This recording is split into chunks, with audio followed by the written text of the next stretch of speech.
All right, thank you for coming today, everybody. It is the top of the hour. So Ian, we're gonna go ahead and get started here. Thank you so much for being my second screen today.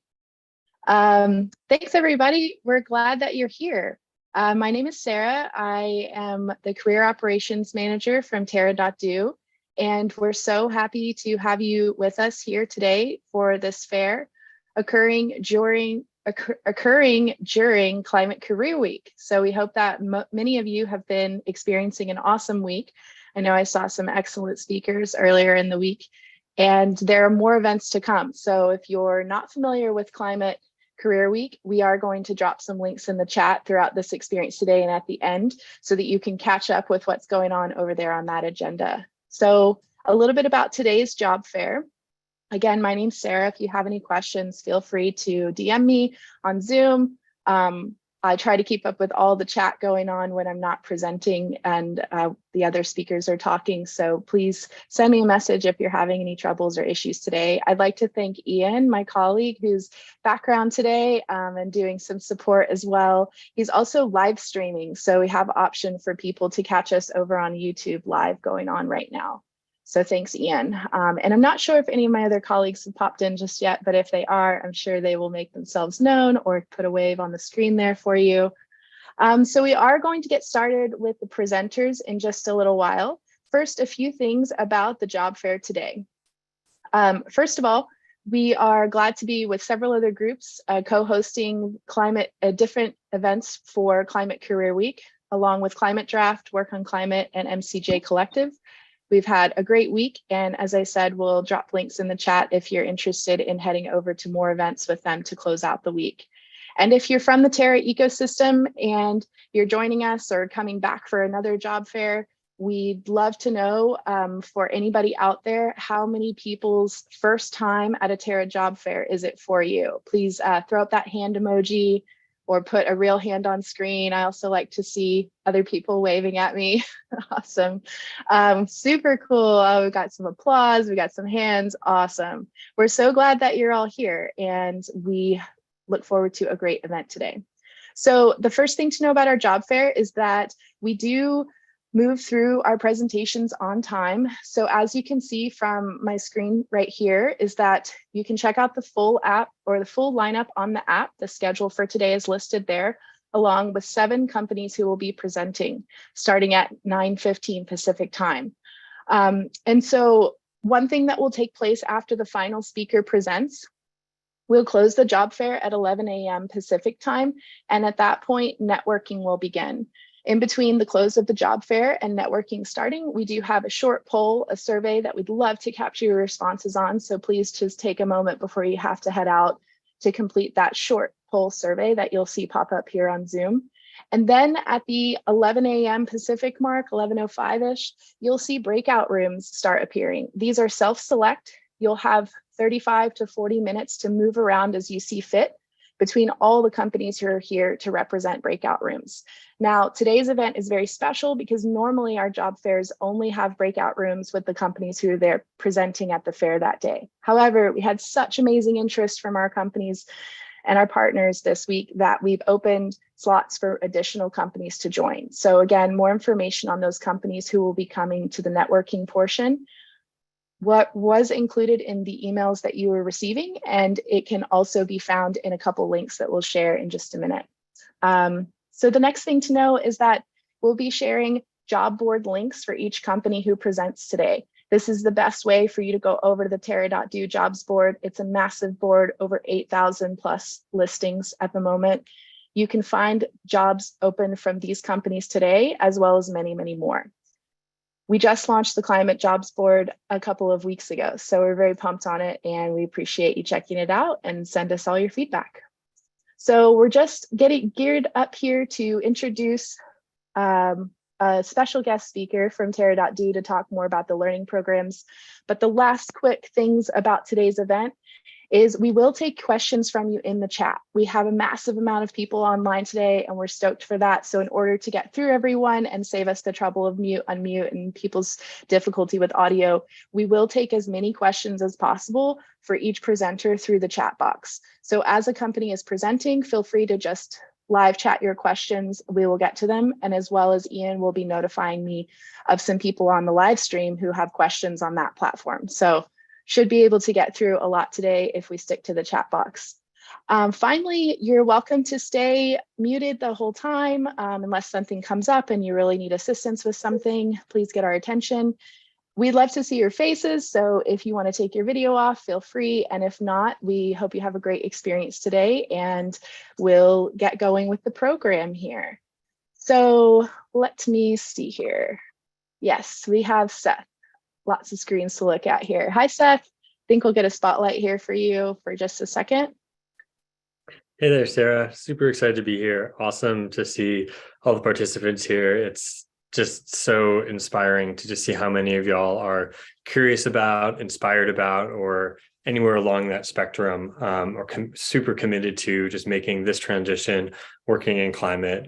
So I'm here. I'm just going to give you a little bit of background about Terra, about our mission, about some of the work that we do. Leanne, nice to see you. Thanks for the pump up message. So who is Terra? So Terra, our mission is to get 100 million people working on climate change solutions by 2030. We're going to do that in as many ways as possible. There's a few core ways that we do that right now. One is you can come into our ecosystem to learn, deepen your understanding of climate solutions, understand the landscape. You can do that both by free learning events that you can access in our app, as well as courses that we run. And I'll go into those courses a little bit in a moment, especially our flagship Learning for Action course. You can find work. This is why we're all here at this job fair. You're also learning in some ways too here about these companies, about the solutions that they're working on. There's ways that you can get added to our talent collective. Sarah mentioned our jobs board already, and then connect. Ultimately, I'm seeing a lot of people sharing their LinkedIns in the chat already. That's awesome. Our goal in some ways at Terra is to be as out of the way as possible. There's so much more that you all can do, and there's so much work that you can do in this space that we're here to sort of support collaboration and connection. But ultimately, we've seen this time and time again, folks who come through our ecosystem, discover a co-founder, discover a perfect job, find a mentor, all of these things. And we're here to just connect you by doing that. And you can do that by showing up to events like this, connecting to folks on LinkedIn, coming into our course ecosystem and our fellow group. And so these are some of the main ways that you can navigate this Terra ecosystem that maybe some of you are meeting for the first time. We can go to the next slide, Sarah. So there we go. Perfect. I want to talk to you a little bit about our core learning offering that we have right now. It's called Climate Change Learning for Action. It's a 12-week climate education. You can think of this somewhat similar to like a software boot camp. But if your goal in this process is to really dive into understanding the science, understand the solutions, and really get up to date with everything, there's lots of ways you can learn. There's tons of resources out there. There's our free learning events. All of those things are out there. if you want those in a structured, guided way with a community around you, this is the program that we have for you. I was an instructor for this program for a couple of cohorts. We've currently launched cohorts every 6 weeks. Our most recent cohort is going to be about 200 folks. So we're graduating groups of 150 to 200 every 6 weeks as well. It's a really special tight community. And all this is about helping you not only understand the landscape, but understand how to find your journey through it. So if you're looking for that additional support, if you're looking for that structured community, it can be a really great place to come into as well as you're thinking about this. We've got folks who are using it to transition. We have folks who have a background in climate who come into the program just to learn more. All of these are great opportunities. I'm getting a little bit of echo. Okay, that's gone. Perfect. I just want to talk a little bit more about it. It's centered on these 5 core sustainability skills that we think about, that we think are necessary for doing any good work in climate. It's designed to be global and inclusive. We tend to have fellows in our programs from, I think at this point, we've covered over 100 countries, but an average cohort probably has people from about 25 different countries, which is so rich in how you can understand not only the climate challenge from your lens, wherever you are. I'm based in Madison, Wisconsin, but I get to talk to Jared, who's based in Barbados, and the work that he's doing down there, and understanding solutions and implications of climate change there really connects me more to the global space and helps expand my ability to understand what to do. Climate change is a really, really difficult thing to navigate. And so if you are looking for that support as well, this program is grounded in care, emotional well-being, and safety. And if anything, working on climate, in our opinion, building emotional resilience is essential to do this work, because the data doesn't stop. We don't stop thinking about this. I was just talking with one of the Terra co-founders about having given a couple of presentations this climate week and what I was navigating because of that, just talking about the challenge over and over again. And so we really design an ecosystem to help you build your capacity to navigate that and continue to do productive, action-oriented work as well. Can we go on to the next slide, please?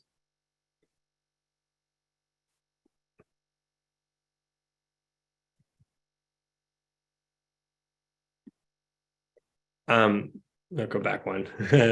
So you're also going to be connected to, we built this program with expertise from across the globe, global north and global south insights. We bring in lecturers. We have experts who come in to talk on specific areas. We bring in people from our entire ecosystem of mentors and community who have expertise, who are working on climate, who can also support you to both navigate what you want to do and also help you find what the right opportunities can be for you. We go to the next one, Sarah.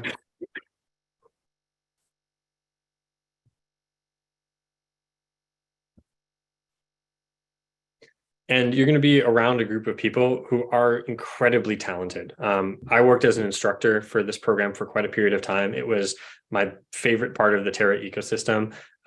You are going to meet people with expertise. I talked about from people from different countries, but also expertise at lots of big organizations, small organizations. You see Sunrise here. We have climate activists who take the program.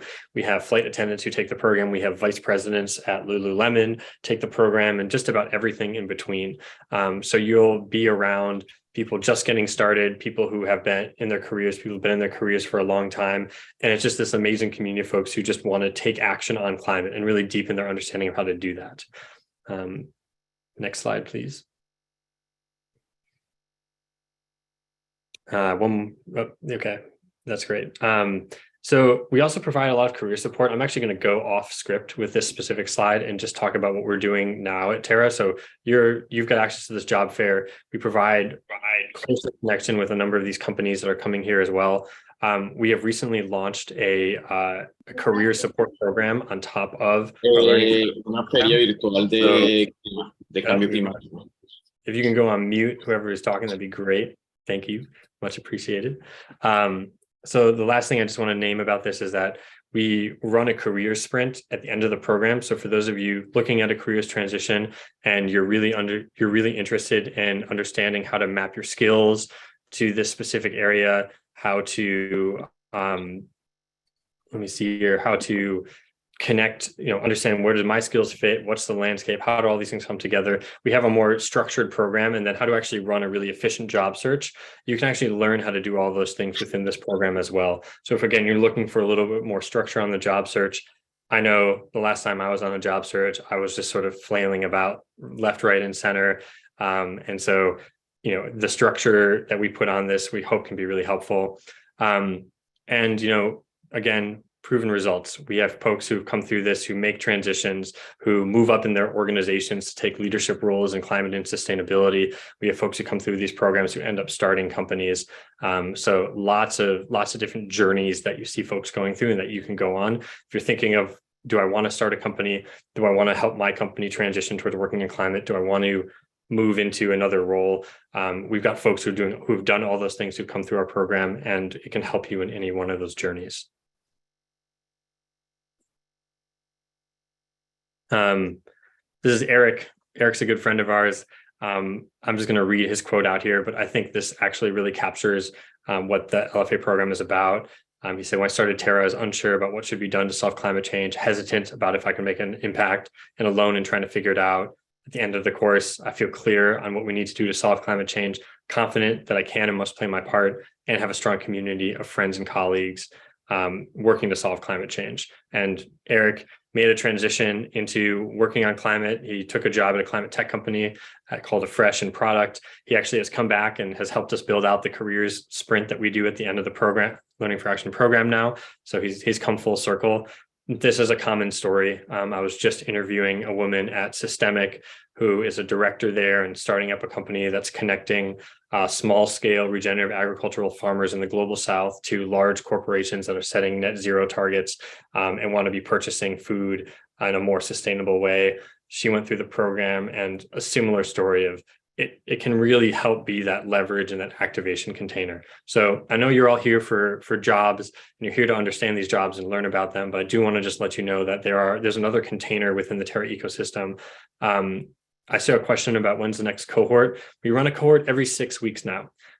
So there's one launching at the beginning of February. I believe applications are closing this week. There's another one that will launch March 20th, and we're going to be consistently running these every 6 weeks. So lots of opportunities to join and to come into the ecosystem if you'd like. I believe that's it from me. Yeah. If we just go to the next slide, Sarah. Yeah, we do have to wrap up. Thank you so much, Seth. I was going to add a couple of things in the chat too, but we're going to have a learning breakout room at the end at networking. And so myself, and I think my colleague Shitachi will be here. We can answer more questions. We also had some information for people about our climate farm school, and our director there, Lainey, wanted people to know there's an email to reach out about the chat today, though. Thank you so much for being here, Seth. No, my pleasure. And just wanted to say thank you to everyone who's here. I mean, it's so awesome to hear all of your stories, this desire to transform, to move into the space. It's a really, really rewarding choice to make. And we're just really grateful for how many of you are so committed to exploring this pathway or just taking this pathway. So many thanks. Awesome. Thanks for kicking us off, Seth. Always great to hear you, and your enthusiasm and passion helps uplift everyone. So thanks for being part of the event today. Andy Moon from Reunion. We have our first is ready to present, I believe. We have Andy out there, yes? All right, he's on it for the screen sharing. Way to go.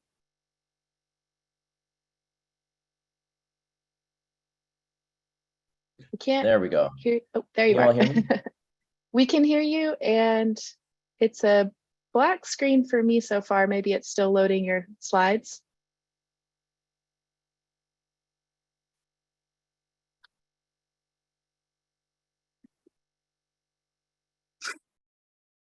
Is that working for you all? Can you see my screen?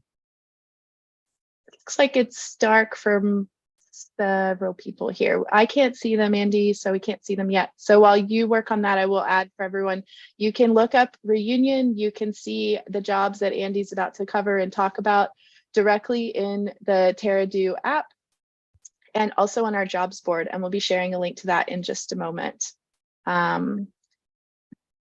No worries, Andy.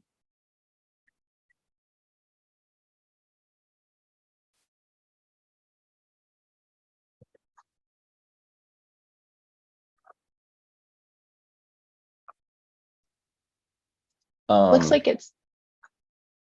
Are you able to see that? Oh, it's still all dark. These tricky things right when we get into our technology to talk about technology. That is very odd. I don't know what's going on. Well, You could, I guess if you want to shoot the presentation to me by email, Andy, if you had it, I could get it while you start your pitch, and then I could screen share for you. okay, that would be great. Let me just do that. Okay, no worries. Yeah, so while Andy's doing that, just to remind folks, I'll paste it here in the chat again. This is the start of what you'll see for the remainder of the job fair. We'll spotlight the company who's talking and send you directly over to our jobs board, where you can see the company profile on Reunion, and you can also see the jobs. The best thing about the jobs board, you can see it both in a web-based website link, and you can also see it in your app. So if you haven't gotten that Terra.do app just yet, now's a great time to also download it. And you can be sure that these jobs are syncing and refreshing on a recurring basis. The majority of our jobs on our jobs board are syncing and refreshing live with a company's available jobs every 24 hours.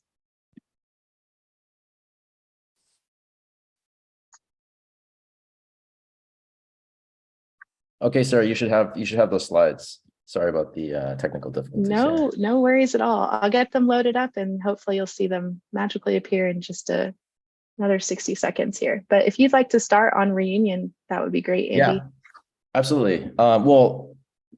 Super excited to be here, and thank you everybody for joining today. I'm the co-founder and CEO of Reunion, and we are a platform really focused on simplifying renewable energy finance and sort of accelerating access to renewable energy. Just wait here for a moment for the slides to pop up.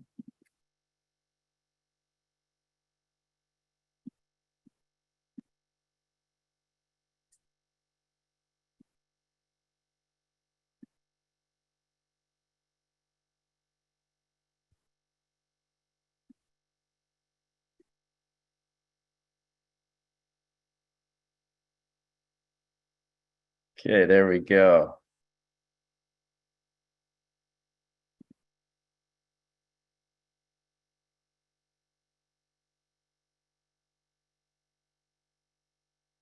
Okay, there we go. So yeah, if you could go to the first slide here.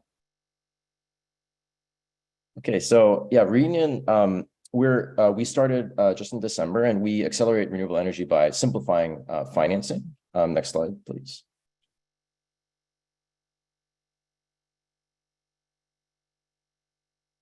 So there are proven technologies that exist today, wind, solar, and battery storage, that can reduce carbon emissions. But one of the major barriers here is that financing renewable energy is currently a complex and expensive process. And one major driver of the complexity is that tax credits typically account for about 30 to 50% of project costs. And what that's meant is historically, to build a solar or wind project, you have to partner with one of the 5 largest banks like JP Morgan or Bank of America. And they've really dictated which projects get built. And those tend to be, the really large utility projects. And that's shut out many, many different other types of renewable energy projects that really should get built. And the major change is that, as many of you are aware, I'm sure, the Inflation Reduction Act was passed in August 2022. And in the act, there's a much simpler way to finance renewable energy through the simple sale of tax credits.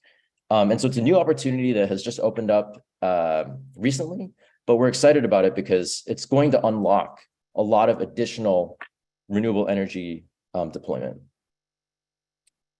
Next slide, please. So the opportunity here is huge. So the total market size for, and we're really just focused on solar, wind, storage, and EV charging. The total amount of deployments that are expected in 2027 is $132 billion. So it's absolutely massive. And the value of the tax credits that need to be sort of sold is on the order of almost $50 billion just in the year 2027. And there's also a huge opportunity to provide loans to sort of finance the rest of these projects. And so, I think this sort of illustrates the scale of, again, just solar, wind, storage, and EV charging. And so next slide, please. And so what Reunion is doing is, we're creating a platform to really make it easy for renewable energy developers to sell the tax credits and to eventually finance their projects. And so the way a transaction would work is that a renewable energy developer would build a project, and they would need to raise 30 to 50% of that financing through selling their tax credit. And so Reunion makes that super easy. You would put the tax credits on our platform, and we would help market them to corporates, banks, and other buyers. And the reason why corporates and banks are interested in getting involved here is because, not only can they purchase a tax credit and generate an attractive return for themselves, but really what this does is by them purchasing the tax credit, that enables a renewable energy developer to build a project that otherwise may not have gotten constructed. So our team is really, we think, there's a lot of folks actually that are looking at this opportunity because, again, it's a new opportunity and it really is going to unlock, a lot of opportunity for developers. We're hearing about a lot of people who have worked in solar or wind for many years who are now starting their own development shops. There's a lot of solar development companies that used to sell off their projects, but now they want to own them for the long term. And so we think that this is, sort of a market that's growing very, very rapidly. And our team is very well suited to pursue this opportunity. My co-founder and I pioneered a lot of the early solar finance transactions, convincing some of the major banks and private equity firms to invest in solar for the first time. And we raised about $3 million in December to really get this platform off the ground, backed by Segway Sustainable Infrastructure, which is a major financier of renewable energy projects, as well as sort of strategic angel investors. And next slide is the one that we've all been waiting for, which is our careers slide. And so we're hiring early team members. And so it's a really exciting time to join us. We're looking for two hires that can really join us at the ground floor. The first is sort of director or head of business development. And this person will really be in charge of, setting up our business development and sales motion from scratch, and really translating those customer insights back into sort of our product. And then the second is manager of strategic projects, which is sort of your classic sort of all-around athlete at a startup. We do expect this person also to have some background in renewable energy, but sort of will take on projects that are of strategic importance to the company. We are remote first, but our hubs are in San Francisco and Seattle. And so you can read more about those two postings at reunioninfra.com/careers. And you can apply by sending us your resume at recruiting@reunioninfra.com. I'll stop there if anybody has any questions.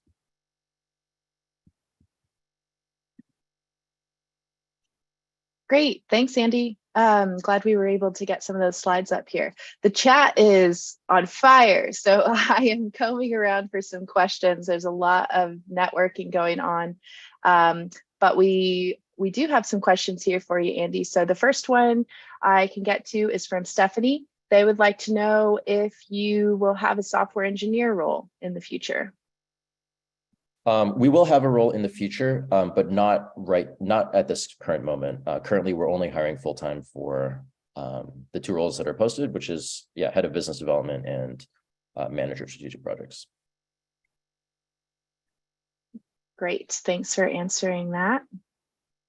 Let me some general questions. Technology will play a very important role in our platform. So if you're really interested in what we're doing and want to get in touch, please definitely do so.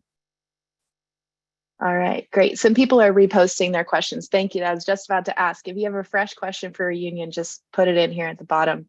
So the next question we have is from Sujatha. They want to know if you're open to hiring from outside the US at this time. We are not currently hiring outside the U.S. right now. We are focused on hires in the U.S. because this, the tax credit marketplace really is enabled by U.S. policy, and our projects are all going to be focused on the U.S. Great. There's another question from Shannon. What kind of strategic projects are you looking at? Yeah, so I think when you're starting at the ground floor of a startup, there's just so many things that need to get done by so few people. And so, on the strategic project side, I'd say some of the interesting and meaty projects are, for marketing, helping us set up some of our content marketing and really getting the word out there to a larger audience of people. Leading the newsletter, sort of doing projects that measure the effectiveness of various sales and marketing techniques. I think those are some examples, but as you can imagine, at an early stage startup, there's a wide variety of projects, and the role require many different hats. Great. There is a question here, Andy, from Noah. They say, with hiring the head of business development, will you be building out a sales team after that? So the business development person will be selling, and our view is that at early stage startup, everybody is selling. So I'll be selling, my co-founder is selling. We're selling actively right now to customers, sort of on both developers as well as sort of corporates and banks that are interested in purchasing the credits. So yeah, we're absolutely selling right now. Is there a need to build out a huge sales team underneath the head of business development? Not in the immediate 6 to 12 months, but certainly, as we grow, yes, we will be. Great. And I would say, here's your last question, because I know we had a minute or two we shaved off the top when you were getting started.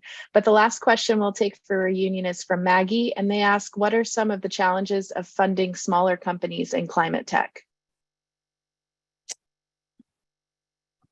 That's a great question.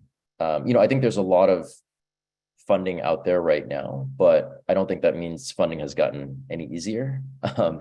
So I think what a lot of what investors are looking for are, good founder market fit. And that could be either, having really deep experience in a industry, which is our case. My co-founder and I have worked in solar for so long, and this problem is sort of one that we've thought about and sort of are meant to tackle. But I think another way to think about it as well is functional expertise. So, if someone is a really an expert at, machine learning or a particular function, I think that could also be, that expertise could then be parlayed into something that's related to climate. And so I think, having a good fit, whether functionally or industry expertise wise, is something that investors are looking for. Awesome. Well, thank you for being here today, Andy, and we'll see you for networking piece in a little bit as well, right? Thank you all. Yes, I will be there. Excellent. Okay, so everyone can come back later or come on to networking later when Andy comes back later to the Reunion breakout room. So we'll have that labeled for him. Thanks so much for being with us, Andy. Great presentation. Thank you. Appreciate it. Bye. Bye-bye. And the next presenter we have in the audience from Clarity Technology, we have Glenn with us. Hi, Glenn. Hey, good morning or good afternoon. How's everyone doing?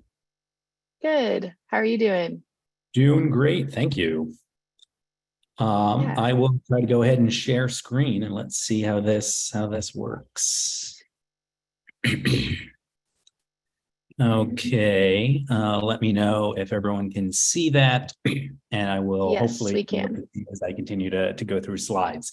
So my name is Glenn Marowitz, CEO, founder of Clarity Technology. We are a seed stage company, just recently closed our seed round, looking to develop scalable and low-cost systems for direct air capture of carbon dioxide, so specifically carbon dioxide removal, which I assume is something that most folks on the call are very familiar with. But as a high-level overview, right, the science right now indicates that even with rapid decarbonization, we still will need to be removing billions of tons of carbon dioxide from the atmosphere by mid-century and beyond in order to mitigate the worst effects of climate change. And so there's a huge range of different approaches to CDR, from going out and planting 1 trillion trees to changing the pH of the ocean, to more highly engineered solutions such as direct air capture, where you have large air contactors, large fans. You're just blowing a lot of air over some chemical material that selectively captures carbon dioxide, applying energy in some way where you release it, and then you do something with it. Obviously, lots of open questions there. It's a pretty nascent field for us and for everyone else in it, and we're super excited to be here and to be working on this. And so hopefully you guys can see that I went to the next slide, and apologies for my dog barking in the background. So we have a multi-phase approach to carbon dioxide removal that we're currently working on. And so one of the things that differentiates us is that we're looking to generate low purity CO2 streams. And so essentially 10 to 20% CO2, with the remainder of that being air. Unlike essentially all the other companies in space, we're working on high purity CO2 streams coming out, which is more capital intensive, more operationally expensive. So we're excited about that. And then once we have those CO2 streams, we're going to find ways where we can mineralize, inject it into the subsurface, or do something for durable sequestration, and that may be something that we do ourselves or we find the right partners with. So certainly very open to finding potential partners out there that we can work with. And we're actively having many different conversations on that. So I'd love to walk everyone through kind of what we're working on to get folks excited and to reach out. Certainly as an early stage team, we're looking to make a ton of hires for a lot of key positions, both technical and non-technical roles. So we're super excited to fill out our team. I would love to chat with anyone who wants to reach out. And so we're based in Los Angeles, and we just recently moved into our new headquarters, where we have a huge space, around 3,500, 4,000 square feet, for prototyping, testing, development, design, material characterization, and more. And so this is just kind of one example of the test setups that we have that allow for rapid material characterization. We can understand changing of ambient conditions, right? So pressures, temperatures, humidity, CO2 concentrations. And so we're able to characterize different material samples to understand how do they perform under different conditions for capturing, adsorbing, and desorbing carbon dioxide. We're always looking to add more functionality and additional features to our systems. And so this is something, right, it's great being in this field where kind of no one really knows what it's going to look like in 5, 10, 20 years. And so one of the key things that we're always looking for is to understand and have flexibility in our test systems, right? Where one day we're going to see something that's going to be totally something we never expected, and then we're going to have to pivot and change and understand that. So looking for the right technical and scientific individuals to join who kind of have that flexibility and that mindset and enjoy coming in and working on problems that are poorly defined, because again, no one really knows how any of this is going to look in the future. We're working on building prototype reactors. So this is kind of our prototype direct air capture reactor, where we're heating air as initial versions and measuring parameters to understand how much energy goes into that. We're able to simulate materials and their performance at capturing and releasing carbon dioxide. And obviously, right, there's a tremendous amount of mechanical and electrical engineering that's required for all of this. And so this is something that we're going to be doing a tremendous amount in the coming months and years as we work on building our first pilot plant that's going to be somewhere on the order of around 100 tons of carbon dioxide captured per year, give or take about the size of like a 2-car garage. If you're familiar with those, like we have them out here in Los Angeles. So we have a great team right now of 4 folks on board. Split between engineering and then the material science and chemistry side, with backgrounds from SpaceX. So myself and Spiros, our other engineer, spent a number of years at SpaceX developing systems for testing rocket and spacecraft propulsion systems, or for building rocket engines.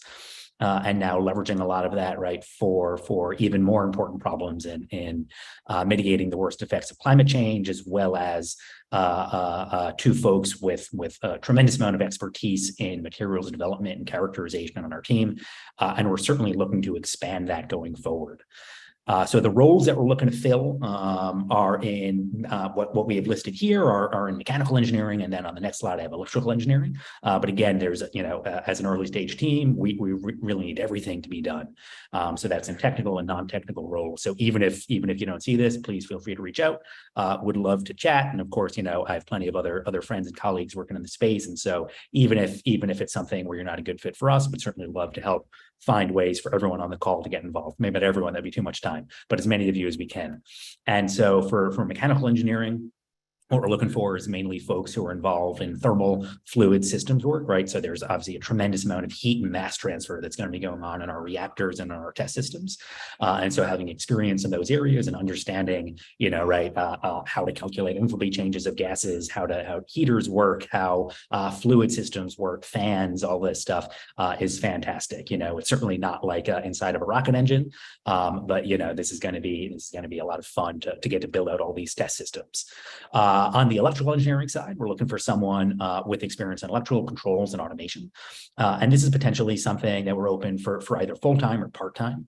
And this is going to be working on the electrical and the control systems for the direct air capture plants that we have, along with all of our test systems, right? So this is laboratory equipment, setting up, high precision ways of characterizing, small pH changes or alkalinity changes in water samples as we're looking to measure chemical reactions. And so there's a lot of precision measurement that needs to be done.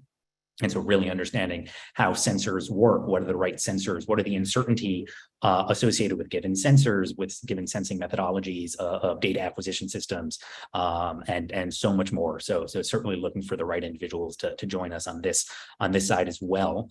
And then, would love to open up to any questions. Feel free to reach out to me via email. I think that QR code hopefully should go to my email if you scan that. And would definitely love to answer any questions or chat more with any folks who are interested in learning more about the work we're doing. That's great. Thank you so much, Glenn. Appreciate this. We definitely have time for questions, and we've collected a few in the chat so far. So the first question that several people wanted to know was about your option for hiring location. Are you open to remote candidates, or are you looking for on-site or hybrid?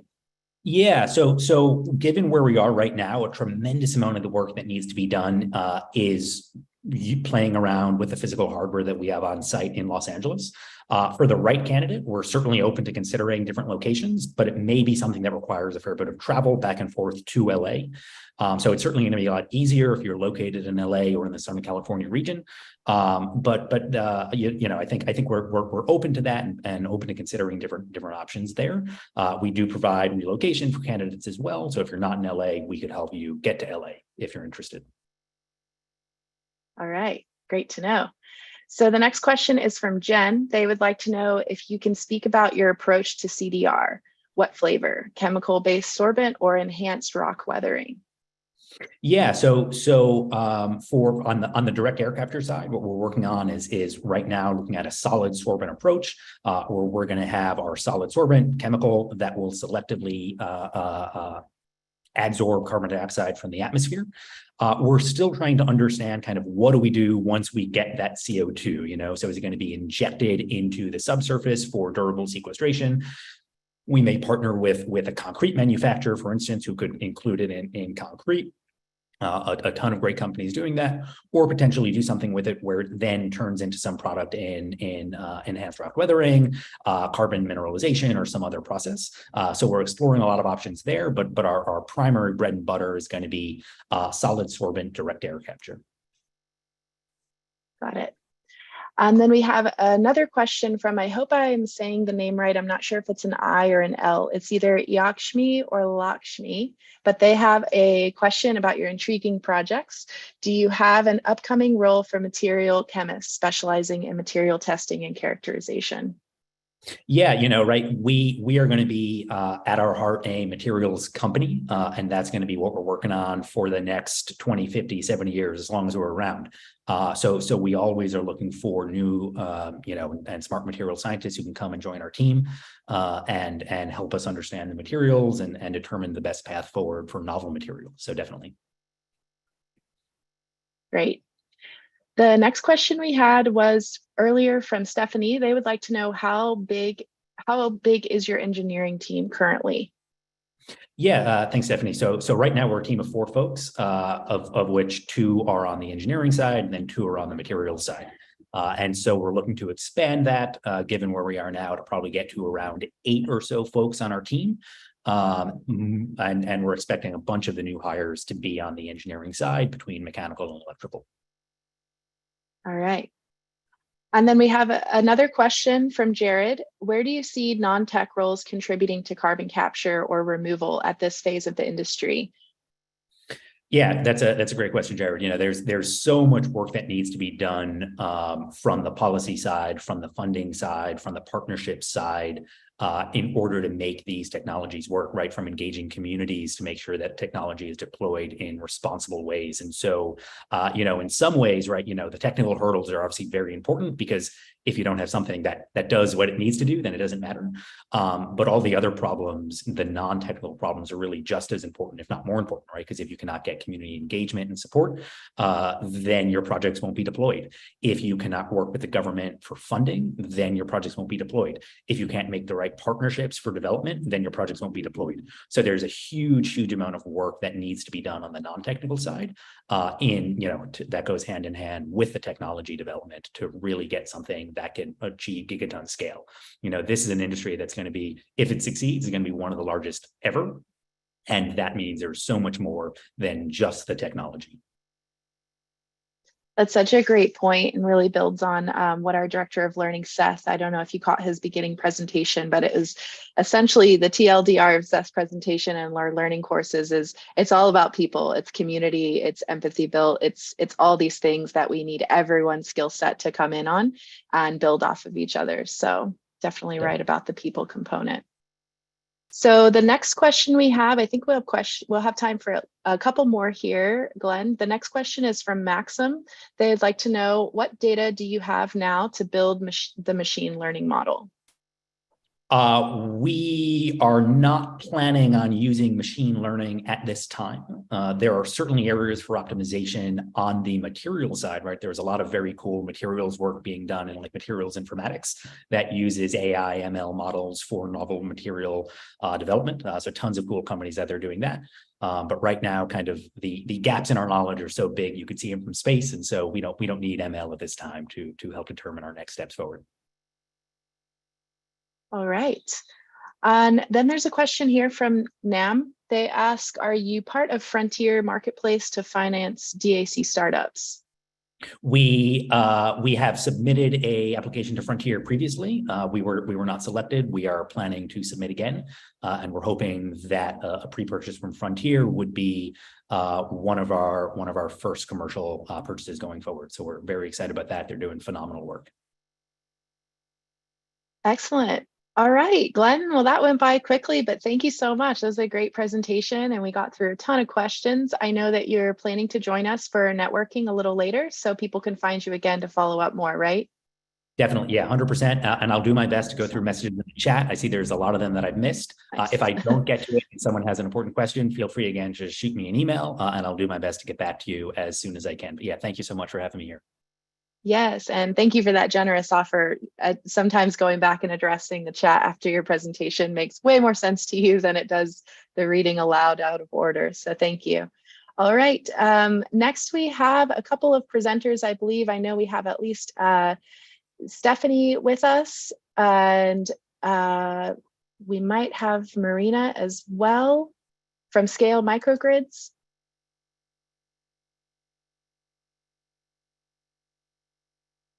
I think Stephanie Ahern, you're out there. Possibly your colleague from Scale Microgrids will be moving into your presentation at this time.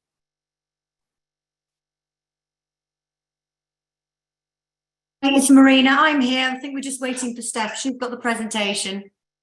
Hi, I couldn't unmute myself. Sorry about that. No worries. Hi, good now. to see you both. Thanks for being here. Yeah, take it away with your screen when you're ready. Okay, it is coming. Let's see. We can see it. Okay. I can't see it for some reason, but that's okay. I know what the slides are. So first, super excited to be here and have the opportunity to share more about Scale Microgrids with everybody on the call. I am a successful non-climate person that got into the climate industry kind of accidentally. I used to work in software and I got contacted about this director of talent opportunity at Scale Microgrids. I didn't understand much about it, but once I met with the team, I was so excited about what they were doing and what the company had to offer and the future of it. that obviously I took the leap and came over. And one of my favorite parts about it is just working with people who are mission driven, right? We all have jobs, we all have skill sets and things to offer, but having that mission behind what you do every day, it makes the hard days better, right? The long days a little easier to get through. And working with a team that is so passionate is one of my favorite things about being here. So I'm going to share a little bit about what we do, who we are, the kind of roles we have open, just to give some insights. I mean, I never heard of a microgrid until I came into contact with Scale, so share a little bit about that. But the company itself has been around for about 6 years. 3 years ago, we got private equity backing, and the team was able to put some foundational things in place to really grow and get our sales pipeline growing, hire key staff, and get moving forward. So at this point, we're about 60 employees, kind of past that startup phase, I would say, and in a high growth phase of the company. We are looking to double in size in the next year across all of our teams as well. So a little bit about Scale. What we do is we are at the forefront of the energy transition. So as the world moves towards a decentralized distributed grid, climate change is a huge threat that's facing humanity. I'm sure everyone on this call is well aware. So in order to build infrastructure that is equipped to deliver reliable and resilient services, we must not only decarbonize the grid, but we have to develop an economical, viable pathway to decentralizing the grid as well. And that's where we come in. We are currently one of a handful of distributed energy resources company globally that possess the experience, talent, and resources to drive this transition. So a microgrid. Thought it might be helpful to have a graphic here to show people what it is. Essentially, it's a combination of solar, battery energy storage, and natural gas generators. So we work in the commercial and industrial space, and we can help the companies cut costs by dispensing energy during peak charging times. And then we can also operate separately from the grid. So if a company is cut off from power and needs to keep crops cold or facilities up and running, the microgrid can serve as a backup power for them. So it gives them resiliency with their energy. And then also for companies that are unable to connect to the grid, the microgrid can help them to get up and running. Some new spaces cannot even get connected to the utilities for a long period of time. So we can help with that as well. And then here's a snapshot of our product.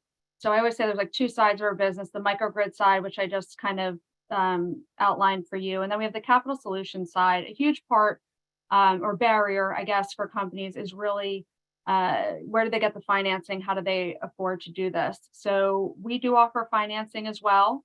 So we finance our own projects as well as other developer projects. And then we also acquire other developers' projects as well. So it kind of enables us to be a holistic solution for our clients, turnkey solutions provider in that space. All of this, a lot of this is on our website too. It's a lot of information to take in, but so here's our vision, mission, our values. Obviously our vision is to power the world with distributed energy and provide solutions with cleaner, more efficient and resilient power. Our core virtues are really what we live by on a day-to-day. So it's teamwork, it's integrity, accountability, hard work and work ethic. At the stage that we're at as a company, we really need everybody driving towards the same mission. And sometimes there's too much to do and not enough time to do it. So we have to kind of balance all that moving forward. But we have really good teamwork and collaboration that enables us to work together to get through the challenges in the day-to-day.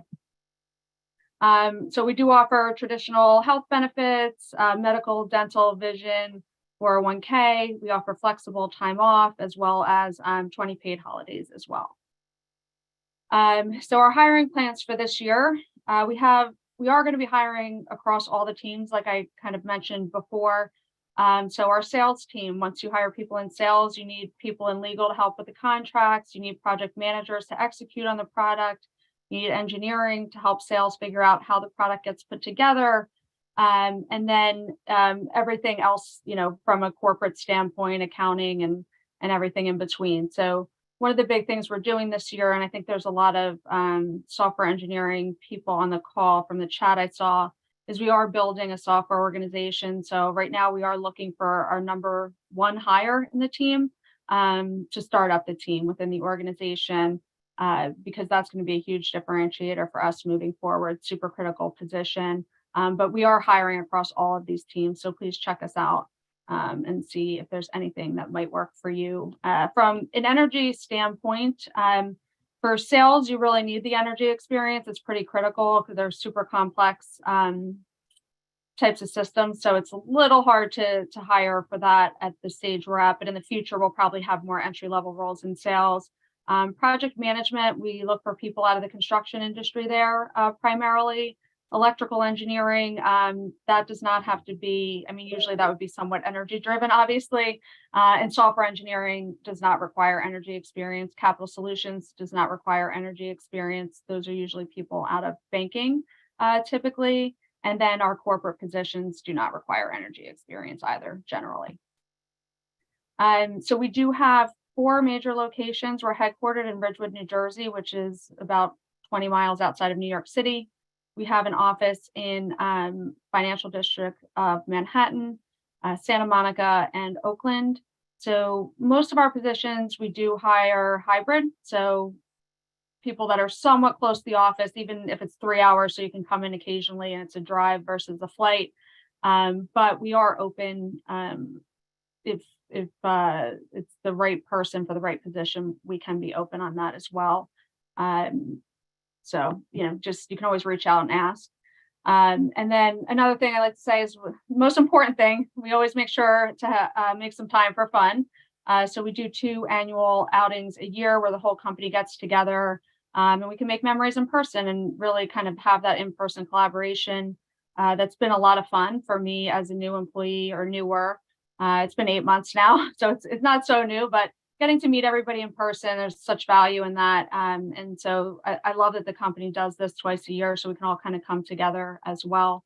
So that's all I have. I hope that this has been helpful for everybody and happy to answer any questions. Thanks so much, Stephanie. Yes, we had a lot of questions coming in through the chat. So got a few collected here that we can start moving through. And a reminder, if you have a question for Scale Microgrids, please put it in the chat. The first question is from Andrew, and they would like to know if you plan on growing your product team, and if so, what kind of positions? Yes, so we are going to be opening a product manager position in the next couple of weeks. That one will be focused more on hardware. So that's like the microgrid, the vision of the microgrid moving forward and how it fits into the market. But I think we will be growing far beyond that as well. We have one general product manager, and I think we might need somebody for software as well. Gotcha. The next question I had is from Dakshesh. They would like to know about your opening for strategic alliances. What kind of background or skill set are you looking for in a candidate? So that one is a little more open in terms of the experience. We are looking for somebody that has some knowledge on creating partnerships from a business development standpoint, what that entails, is okay calling on clients or potential partners and kind of conveying the value that Scale can add. So that one, I think we are a little bit more flexible on experience there. Great. Thanks for answering that one. The next question we have is from Mike. They would like to know, does Scale provide potential ancillary grid revenue, e.g. capacity payments or opportunities for clients in addition to resiliency and efficiency? Yes, they do. I don't know a ton of that, to be honest with you. But yeah, I know there's all kinds of different credits and payment structures that are in the contracts that we do with the clients. All right. And then we have a question from Leo. They would like to know if you have any summer internships that might be available. We don't right now. To be honest, we have not gotten that far with our little team and the amount of hiring we're doing, but please feel free to submit your resume and we'd be happy to look it over and certainly see if there can be a need in the summer if something opens up there for sure. Okay, great. And I'm not sure if maybe Marina is also in the chat, but there are some people who were looking for a best contact address, and I missed it if you had it on a slide. So if before you left the chat today, if you wouldn't mind putting in where that email could come into for people, there are some people interested in I'll that. put it in right now. I was just thinking that I Thanks. asked somebody to email and they don't have my email address. So No worries. put that in People here. who come to Terra.do Job Fairs are good investigators. They find your email, even if you don't give it out. Yeah. Okay, so there's more questions here, and I know Kate asked one, but there are more people curious about this. The customer success part of your expansion strategy. Can you speak about if the sales team is going to handle post-sale relationship management, or just a little bit more about the customer success expansion part of the team? So the customer success is structured under our execution team today. So we have a VP of project execution. So he oversees the project management. So from when the deal is signed until the microgrid is installed, and then also everything post installation. So he manages the technicians as well as the client success. I don't know if long term it will for sure stay there. Typically, you do see that move under sales sometimes. So it could move, but right now it's under our execution team. All right. And the next question we have is from Delaney. They would like to know, what's your company's commitment and policies around COVID protections? So this is always kind of a moving target. I'm kind of hesitant to say anything, but our current stance is all the employees are vaccinated unless there's medical exemptions. So that's where we stand today on that. All right. Do you think that's what they meant? I'm not sure, but if Delaney's out there, if you'd like to follow up with that, please do. We would love to answer it further if we didn't get it right the first time. Sometimes it's a little hard in context in the chat box. Yeah, and I'm the messenger, so I always want to say, if I got your question wrong, please let me know. Oh, she said yes. Thank you for your response. I just wasn't exactly sure how to take that, because I did mention in-person events and things like that. Okay. Right. No, that's great. And thank you, Delaney. Thanks for clarifying us and saying yes, confirming. So the next question we have is from Nicolo, and this will be the last question. What is the key element that differentiates you from competitors? So I would say it is that we do the financing as well as the microgrid, and also the type of microgrid that we offer. In the most simple way, that's a huge differentiator for us. And then I think building this software technology organization could be a huge differentiator for us. There's lots of plans there that are really exciting. That's excellent. Well, thank you so much, Stephanie. I believe we will see you as well back for networking in a little bit here. Yep, I will be there. Thanks for having me. Really appreciate it. Okay, sounds good. Thanks for being here. And that was Scale Microgrids. You can find them on their company profile and all the jobs on the job boards they currently have. And we will move on to the next presenter, which will be Laura with Voltus.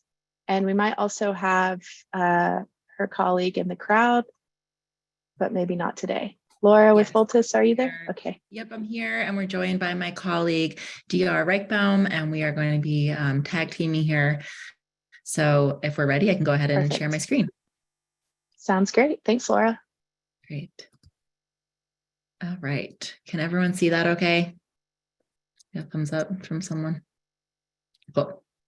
So we are here today to talk about Voltus, and Voltus is a clean energy tech company. I'll dive in a little bit more into what we do. My name is Laura Matta. I'm a senior recruiter with Voltus, and I typically cover our technical roles. So that's everything from engineering to energy markets and product. And I'm joined by Dr. Reichbaum, and Dr., I'll give you a chance to introduce yourself as well. Hey. Thanks for joining Terra Doers. This is DR at Voltus. My initials are for David Richbaum, as well as demand response, which is what we sell at Voltus. I'd be happy to share more with you in a minute. I've been at Voltus for almost 5 years in primarily sales roles, and now lead our sales recruiting. Back to you, Laura. Thank you. All right, so to dive in a little bit, this is our mission statement. This is what we live and die by, so to speak. We're really committed a lot of times candidates will ask me what my favorite thing is working about Voltus. And what I usually say, there's a lot of things I like, but it's this mission. Voltus aims to be the distributed energy platform that fulfills the promise of the energy transition. And I will say that everyone at Voltus is extremely laser focused and committed to this mission. I've worked for a lot of environmental companies throughout my career, and Voltus is the most mission aligned company I've ever worked for. This statement, everything is evaluated against it. If it doesn't directly lead to this, we're not doing it. And I think that can be a bit rare, especially for a startup company. So Voltus is a late stage startup. We have about 260 employees, and we are trying to lead the energy transition through a software platform. So essentially, Voltus is a software platform, and we connect what are known as distributed energy resources to energy markets across the US and Canada. And through our software platform and the aggregation of distributed energy resources, we aim to provide flexibility, reliability, and resilience to the electric grid while generating revenue for our partners. So as you might have seen on that very first slide, our little tagline is better energy, more cash. Those are our two goals: better energy for the grid and cash for our partners and our customers. We are the only company doing exactly what we do in all 9 wholesale power markets across the US and Canada.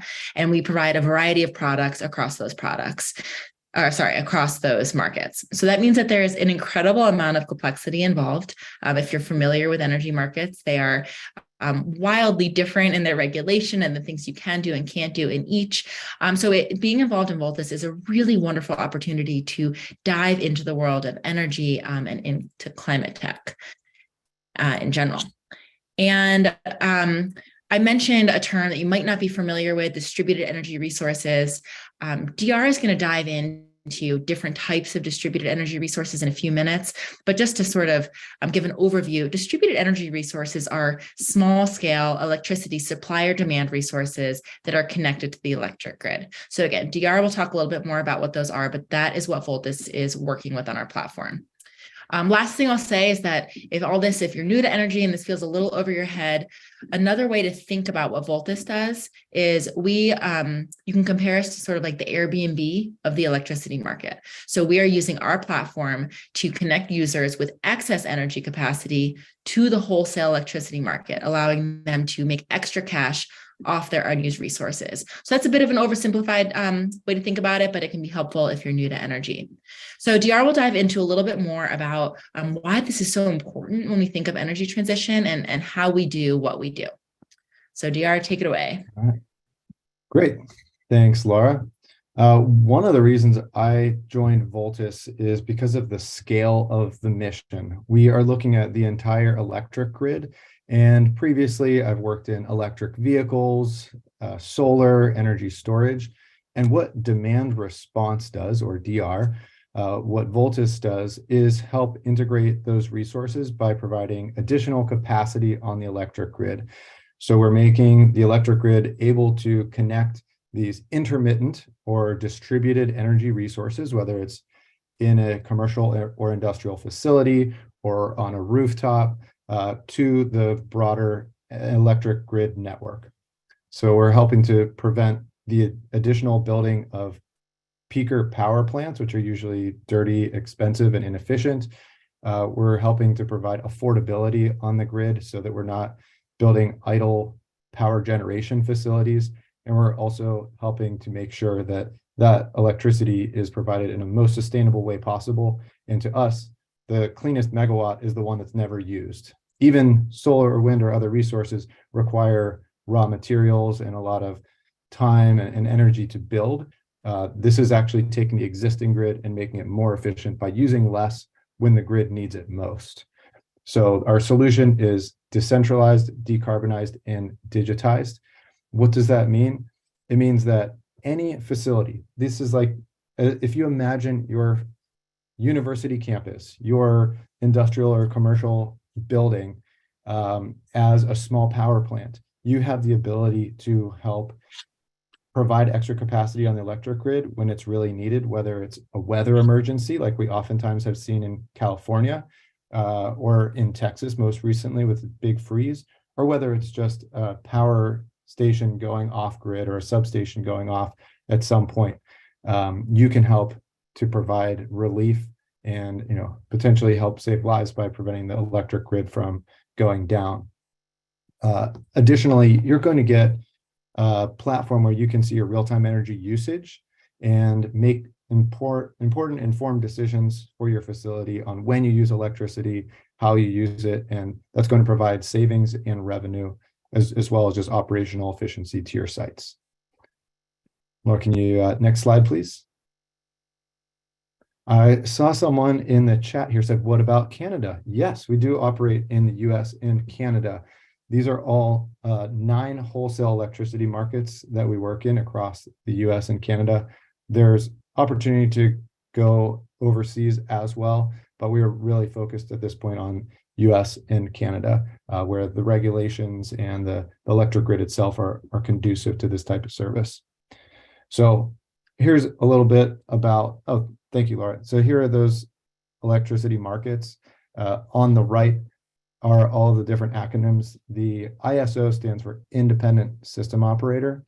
Some of you might be familiar with ERCOT. We hear a lot about that from the big freeze last winter in Texas, the Electric Reliability Council of Texas. The other ones are typically independent system operators, or what's called an RTO, a regional transmission organization. On the left, you see all the different types of DERs, distributed energy resources, that we connect to the grid. You might have electric vehicles, energy storage, permitted on-site backup generation, or some type of energy efficiency, such as a smart thermostat, that you could potentially be earning money from. But without the knowledge of how these markets on the right-hand column work and how your DERs on the left-hand side work, you're not going to maximize your dollars or the value that you could get out of these resources. That's what Voltus does. That's where we come in and overlay our software over the energy market incentives and your DER, so that you can see in one dashboard as a facility operator or decision maker how you can earn money and how you can run your facility in the most profitable and sustainable way. I apologize, did we just miss a slide real quick? Great. I love that one. Yeah, we can, I mean, this is a great one if you want to run through it quickly, or if you want to skip it. I mean, we covered, sure. I think we did cover that, actually. Yeah, we can also answer a lot more questions in our breakout session. So thanks, Laura. You can skip to the one with the line and the boxes. Perfect. Yeah. So there you go. Do you want to talk about this? You got it. Oh, I was just going to say, and you can feel free to add in, we use this slide, and DR can talk a little bit about that top, what that means, how Voltus turns megawatts into cash. That's what this slide is meant to illustrate, sort of like how we work with megawatts from our customers. But I like to look at this slide as really sort of a visual way of seeing all the different areas that we have at Voltus. Like I mentioned, we have about 260 employees, and they're divided across these different parts of the organization. So you've got our sales organization with our sales associates and sales directors. We have our regulatory affairs department. We have energy markets, field operations, dispatch operations, market operations, and then, engineering, which is primarily software engineering, product management. And then at the bottom there, we've got our people, legal, finance, and regulatory affairs, which I mentioned, which we call the hearth, because it's really sort of the center of our organization. And there's a lot of different opportunities at Voltus, depending on what your skill set is. We'll talk about specific opportunities in a moment, but I do want to mention that if you look at our website right now, you might not see a ton of open roles. We're taking a bit of a pause in 2023 to make sure that we don't make some of the mistakes that we see made so often in the tech industry of overhiring and then later having to readjust. So right now we're hiring for a few really key roles, but one thing that I love about Voltus is that our leadership is really committed to taking care of the people they bring on board. And so as a result, they're very, very intentional about how we hire. And I really appreciate that responsibility, because it's a big leap of faith to take a job with a company, and you want to make sure that they're considering you as a human. DR, is there anything else you want to say about this slide before we move on to opportunities? Sure. I'll real briefly say I absolutely reiterate what Laura said. I've been at Voltus almost 5 years. I even took a brief hiatus and worked at Rivian for about half a year. And truthfully, I was given a great send off and said, you know, if things don't work out or something changes, we would love to have you back. We had a really great experience working together. And I think that's really rare. I did end up coming back last year. And I went from this role, SA, sales associate, to sales director, which is a very common career path for many folks. I'll be honest, I wasn't that great at the vertical contract signature line, but then I was better at finding people who were, and that's how I ended up with Laura on the people team. So it's a great place to work, in addition to all the great work our technology and product does. So we'd love to have you join us. We've got a lot of positions, particularly in sales. I will say we are always hiring for exceptional talent, and it's a great organization to be a part of. So you can see on our website, which I put there, voltus.co/join us, you can see all of our open roles. We're going to highlight just a few. I know that we're almost at time. DR and I will both be at the networking event. So if you have more questions, you can ask us then. But DR, do you want to talk about sales roles briefly? Yeah, we've got a few internships available for folks who are new to the industry and earlier in their career. Lead generation is really the very front end of finding our potential customers. Sales productivity, helping run the machine in a faster, more efficient way. Then our sales associates and sales directors are really what we're hiring for most. Sales associates do a lot of outbound outreach. Sales directors take those meetings and turn them into signed contracts and performing distributed energy resources across the US and Canada. And that's what we've got in sales. And then right now we have a couple roles open on our energy markets team. We have an analyst role, which is really a role that's great for someone who has a background in data analytics and a passion for learning about energy. You don't necessarily have to have a huge background, although we do want you to at least be familiar with the concepts of distributed energy resources and demand response. Another great opportunity is our energy markets internship, which is very similar, but for people who are maybe still in school, in grad school, undergrad, whatnot. I don't have any engineering or product roles up here, but I expect that we will be hiring for engineering in the coming months. So please feel free to keep an eye on our website on that. And I know we've used up all of our time, so I apologize. No, it's no worries at all. It's great that you'll both be part of the networking. I know people are planning to visit you over there in your breakout room later. So thank you so much for being here, Voltus. And we will look forward to seeing you a little bit later on. I know some folks will find you at the breakout time. And I think that we can probably spend a few moments trying to answer some of these questions in the chat. But yeah, if we don't get to them, then come visit us or email us. Amazing. Thank you for spending some time to do that too, Laura. Appreciate it. Thank you. All righty, we are moving on. We are just over the halfway point we've been over the halfway point in the job fair programming. So remember, we will start networking with all of the hiring managers who are able to attend at the top of the next hour. So at 11 a.m. Pacific. We would love to have you here so you can spend time asking more questions and diving a little deeper and literally getting some more face time with these hiring managers today. And don't forget, we'll have additional companies coming in for that networking time as well. The next company that we have in our lineup, and I know we have one presenter here already from them, is going to be Just Impact. And we have Sam King with us. Sam, are you here? Hello, can you hear me? Yes, we can. Hi. We can start to see your slides getting up there. God, yeah, we've only got 15 minutes, so I'll jump straight into it. Thank you for having me. The slides aren't full screen if you meant for them to be, Sam. You do that. Yeah, perfect. Thank you. Is that better? Yeah, sounds great. Thank you. Thank you for having me. I was not expecting quite so many people, so humbled that so many of you will give me 15 minutes of your time. Thank you. I'm here to represent Just Impact. So I'm the SVP of Corporate. I'm here with my colleagues Pranay, who's in our engineering team, and Adria, who is our SVP of People. Who are we? Well, every good journey starts with a protagonist. In our case, it's Mr. Pavan Sukhdev, who you can see on the bottom left of your screen here. And he's a really early proponent and thinker in the world of impact economics. I'll talk a little bit about precisely what we mean there, but the story of our business really has grown with that world. So we started in humble beginnings with Pavan as an NGO. And as the world grew, we became an advisory business. And now we're a fully fledged platform business offering data and analytics to our clients. That's been helped by Series A last year. A successful round. We now have about 120 folk in our team, spanning engineering, but we have a lot of scientists and economists to do what we do. But what is it that we do? Well, let's talk about what is the problem we're trying to solve. A lot of you will know or hear about ESG in the news at the moment, environmental, social, and governance.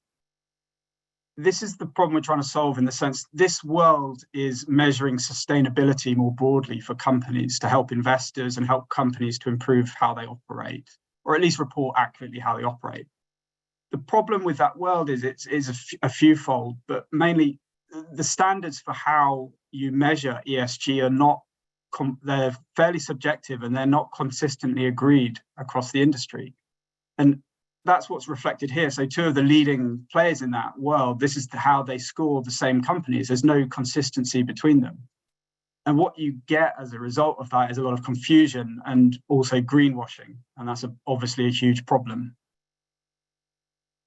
Coupled with that, or at the core of that, is also what they're measuring. A lot of ESG providers are measuring drivers of a business, so governance, or how it's running, which is good, it's a good start, but what we measure is impact. So what is the impact that that company has on the planet and society? What we do, or how we do that, is we look at the 4 capitals.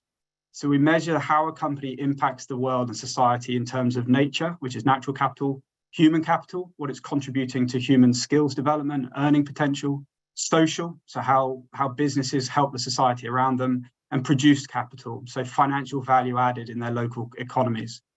We think that that's a full picture of how successful or unsuccessful a company should be considered alongside its profit and loss. What this means is twofold. If you're an investor and you're thinking about whether or not to invest in a company, you can take a much broader view of that company. You're not just looking at a narrow P&L statement. You can have a very clear picture of what it does. But also if you're within one of these companies, so the corporate businesses that I look after, trying to help them go down very deep to improve what they do by scoring themselves based on the 4 capitals approach that we adhere to here. And often that will surface lots of surprises. So mining clients, for example, people obsess over the impact that greenhouse gases have on the world, and rightly so. Obviously, we need to reduce that. But sometimes by a narrow lens on one, you may miss other capital impacts. And mining clients is a fantastic example where a lack of consistency in reporting around waste, and toxic waste in particular, hides a massive negative natural capital impact that they have. So leading disclosures within that sector, for example, Rio Tinto do disclose, and that helps investors and helps the business operate and improve. And that's the light that we try to shine on the world and on the industry with our clients. I'm going to hurry up a little bit. I'm just going to finish with this and then hand to Pranay to talk a little bit about the roles that we actually have in engineering. But what's our secret sauce? There's a few things, but the granularity of our analysis really sets us apart from much of our competition. We can go very deep and look at specific companies across the specific metrics of the 4 capitals at a very specific granular geographical detail. Why is that important? If you look at a company and you look at their air pollution in densely populated areas of Southeast Asia, for example, is very different to air pollution in the Midwest US with very few people around. And that goes with all of the different factors that we look at. And so taking a look at where a company operates and its specific parameters is really important to us. And that's how we help investors and corporates. Pranay, if you're there, I'll pass to you and to go a bit deeper.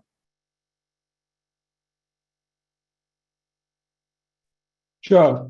Hi, everyone. Thanks, Sam.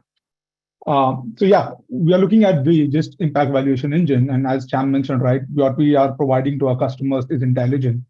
And to be able to do that, we have this engine which works on complex data sets, which takes into account spatial information, which takes into account meteorological information, which takes into account contextual information for each and every company, merges that together, and then transforms that data into intelligence. Right.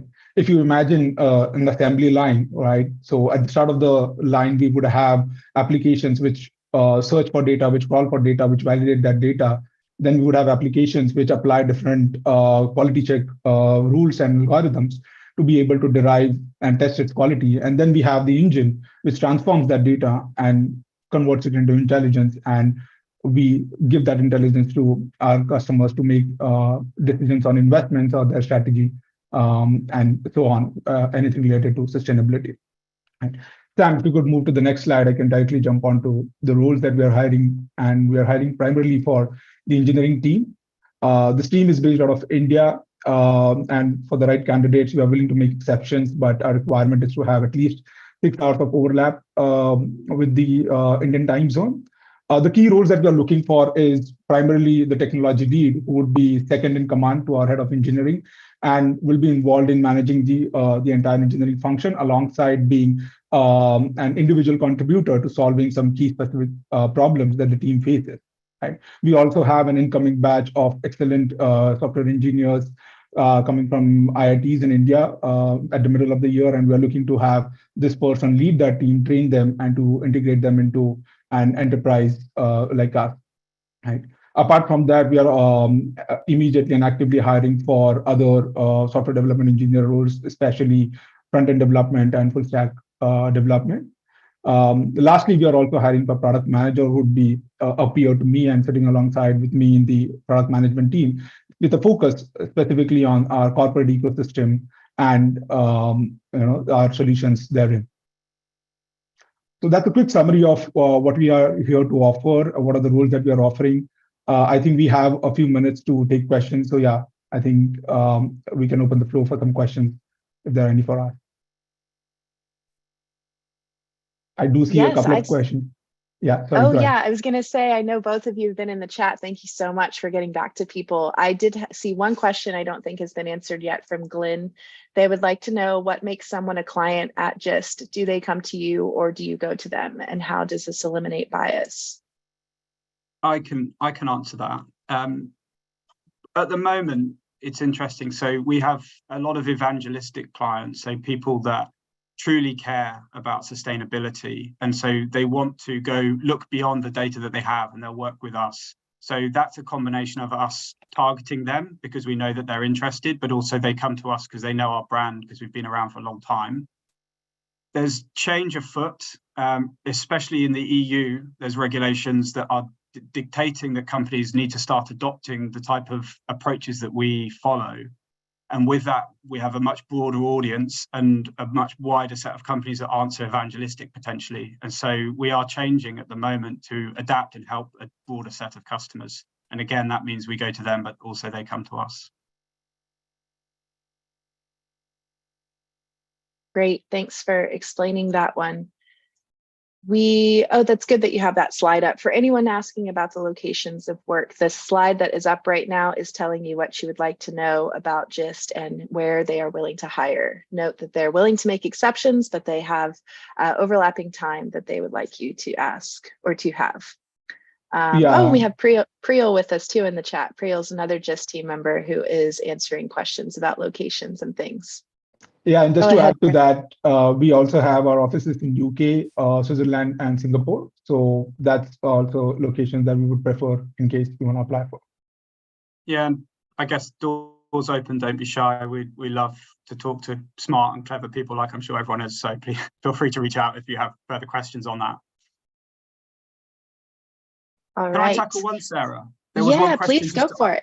I ought to have covered about what is it we sell, like how do we package it? It's really simple. So for investor clients, so banks and asset managers and big sovereign wealth funds, they want our data. So we have a data set of listed companies, and we have a lot of detail about information they disclose, information they don't disclose, but we estimate accurately with machine learning, and then the impact data that I've described, which is dollar quantified. So we package and sell that. So if an investor is making an investment portfolio, they can overlay that with sustainability parameters.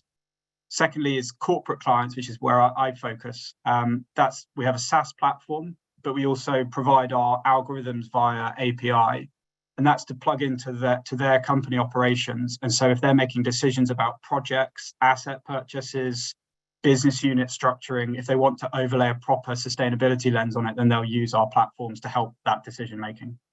So we sell that and we license it in various different ways.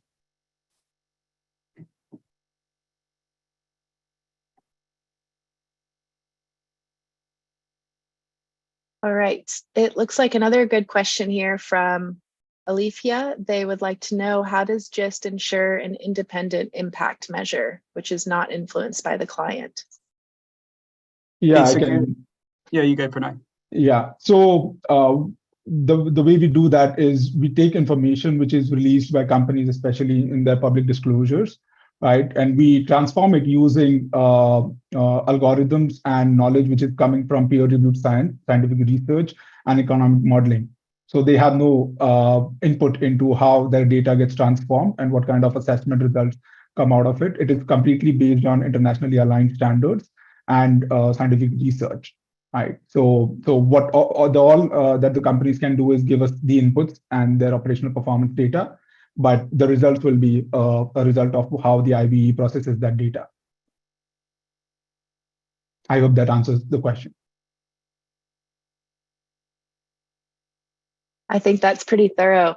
We've got a team from GIST in the chat. I love seeing it. We've got Adria and Priel also answering in reply there, getting around to almost everyone's questions. So I'll choose one I don't think has been answered yet.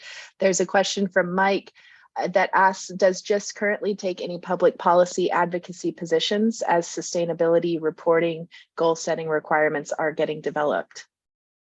It's a really good question, Mike, especially if I come back to Pavan, our CEO. He was an early thinker. He led the TEEB work in this space around biodiversity and was the president of WWF, not the wrestling, the World Wildlife Fund. And so he has a very large public profile. We do take stances. If you go on our website, we have blog papers, white papers, with our views on the way that things should follow, but we tend to collaborate more. So we take part in the various standards bodies and policy setting with them collaboratively. We want to avoid a world where there's different ways of measuring impact. We want there to be consistent standards. And so we want to contribute and help that. So yes, we have a perspective, but our perspective is usually trying to also seek alignment with others. All right, and that's the close of our time at this point for GIST Impact. I know that they'll be on for networking and breakouts starting in just a little while. We'll get started with those networking with all of our companies here today at the top of the hour, which would be 11 a.m. Pacific time. And thank you so much for being with us, the team from GIST Impact. Thank you so much, Sam and others. Thank you, Sarah. Thank you, Pranay. All right, excellent. Well, we're moving right along here. We have a couple more company presentations, and our next presenter, I believe we have Justin with us already, and possibly a team with him as well from Energy Hub, who's just looking for any colleagues. But I know we have Justin from Energy Hub ready to go. Yeah, hi there, Sarah. Hello, everyone. Hi there. Do you have teammates that I can also call out for, or we'll see them later? Maybe? I believe Taylor. Yes, I'm here. Not here. She will. Oh, Hi. there she is. Okay. Yes. I'm here as well. Hi, Taylor. Taylor's counterpart. Oh, we do. Okay, great. Yeah. Well, and great. Jen, Yeah. perfect. Got the whole team.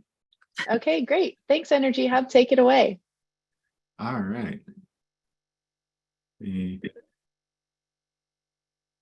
Share my screen there. All right, everyone. So I want to introduce everyone to Energy Hub. I am Justin McCammon, our Director of Data Engineering. I am based in Boulder, Colorado. Energy Hub is a totally remote company, even though we have some offices in a few places, which we'll get into next. But yeah, I want to talk to you all about why I think Energy Hub is one of the best places to work on climate impact. And the number one thing I always like to start with when I'm talking with people is what exactly does Energy Hub do? If you were to go to energyhub.com right now, which I do recommend that you do, you might see a lot of acronyms. You might see a lot of things that are a little bit hard to decipher and are a little bit opaque to the average person. But I'm hoping to demystify all of that today, as well as get into any specific questions around what exactly we do and kind of what kind of people we're looking for to help us do all those things. And so with that, we always start any presentation we do at Energy Hub by focusing on our vision and our mission, our vision being a carbon-free distributed energy future, and our mission being to integrate any customer or device with the electrical grid to provide flexibility and reliability. Now, obviously, that could be applied to a lot of different business models potentially. So let's talk about like what we actually do. So Energy Hub has clients that are electric utilities, of which we work with about 60 in the US, which covers about like a third of the US population. And we have partners that are smart device manufacturers. And so smart devices in this case, if you have like a Nest thermostat, if you have like an Ecobee thermostat or any other smart thermostat, if you have a smart EV charger, if you have an EV itself, we also talk to those and get data off of those. Solar inverters, smart water heaters, smart pool pumps is a thing. Maybe the only smart thing we don't talk to yet is smart toasters, but we might be working on that. But in any case, what do we do with all this? Why do we talk to all these devices, of which we manage close to 1 million across the US? We basically sit between the electric utilities and the smart device manufacturers to shift electrical load around in time on the grid by controlling these smart devices and just changing their behavior a little bit. And this is all opt-in. People sign up for this. Chances are your local utility has some program. Often it's around sort of like, in the summer, you're, changing the temperature on your thermostat to basically prevent your AC from running as much, because ACs are one of the largest energy consumers in a home. And so how does that fit into, how is that a climate thing, right? Right now, as different utilities are trying to bring more renewables onto the grid, the supply curves for things like wind and solar do not align whatsoever with the demand curves of when humans want electricity, right? There are times in places like Arizona in the summer that have a ton of solar, where in the middle of the day, they're just throwing the energy away. They're producing so much and there's no one to use it. That's a huge waste. So what our services might look like in that case is for that utility, maybe you had set to have your house cool to a certain temperature at 4 p.m., so it would be nice and cool when you get home at 6. But maybe there's a ton of extra solar energy at noon. So maybe we would cool your house down earlier in the day, which seems a little counterintuitive, but when you get home, it's still comfortable. It's still nice for you. However, behind the scenes, you've actually made use of, a lot of power that would otherwise go nowhere. So that's one benefit, is like as more renewables come onto the grid, we need to be able to kind of shift around when we're using power to better match the supply and demand. The other thing is we can shave off the peaks. So you think of a hot summer afternoon, let's go back to Arizona, it's 120 degrees in the middle of July. Everyone's running the AC. That can exceed the capacity that utility can generate. They might not be able to make enough power for everyone. So, what that used to look like is rolling blackouts, right? What that looks like today is us shifting that sort of load around, and we can do it to such a degree that maybe they actually don't build new combustion-based power plants. Maybe they don't turn on peaker plants.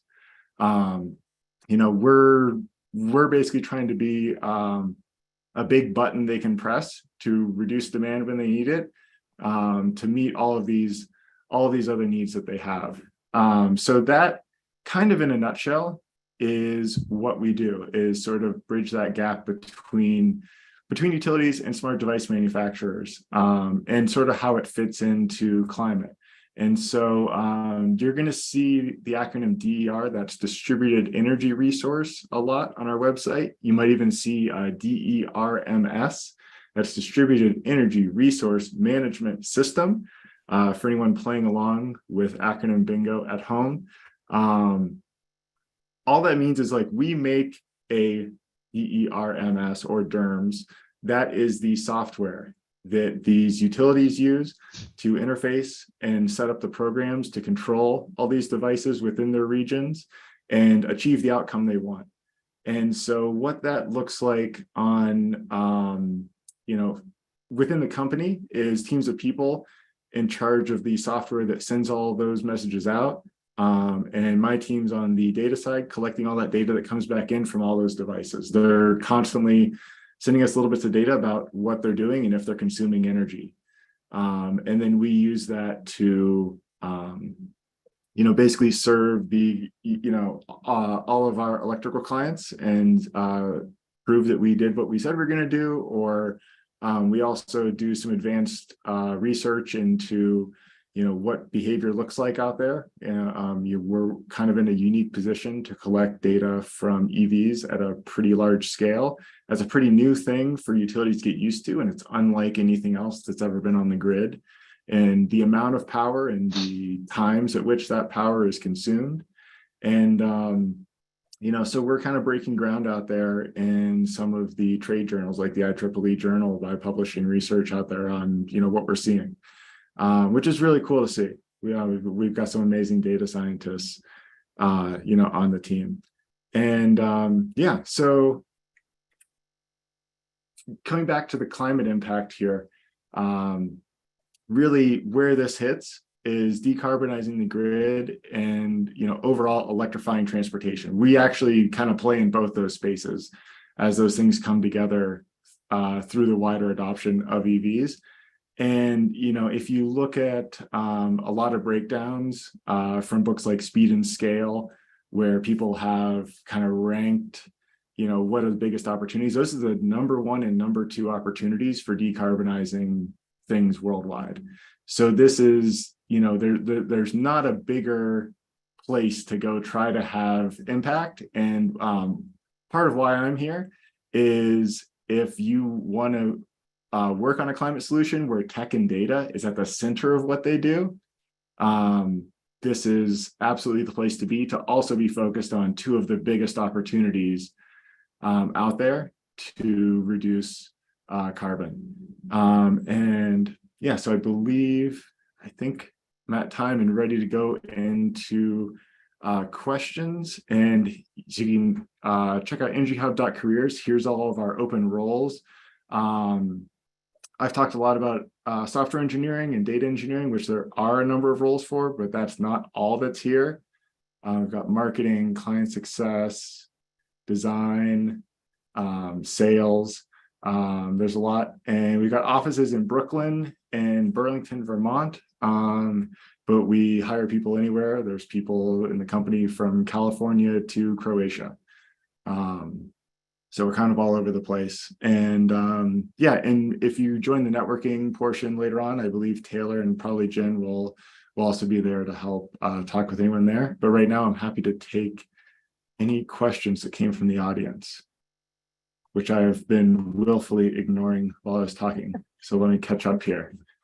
No, that's great. Justin, I have a few ready to go. I've combed through a lot of great impressions of what Energy Hub is doing. People very much have their interest piqued. One question is from Nishant. They ask, can you speak on whether there's any intersect between Energy Hub's work and urban planning and policy work?